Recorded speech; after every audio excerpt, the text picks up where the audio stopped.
नमस्कार शेतकरी मित्रांनो, आपण आमच्या कृष्णाई नर्सरीमध्ये हे अपोलो फायकस पाहू शकता।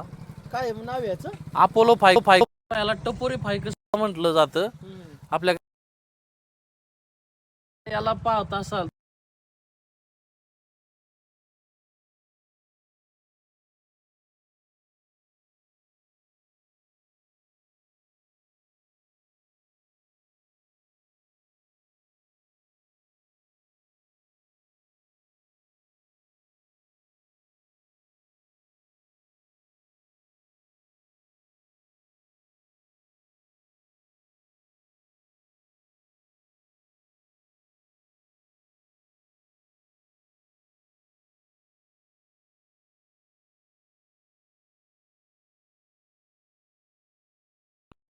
संपर्क करून आमच्याशी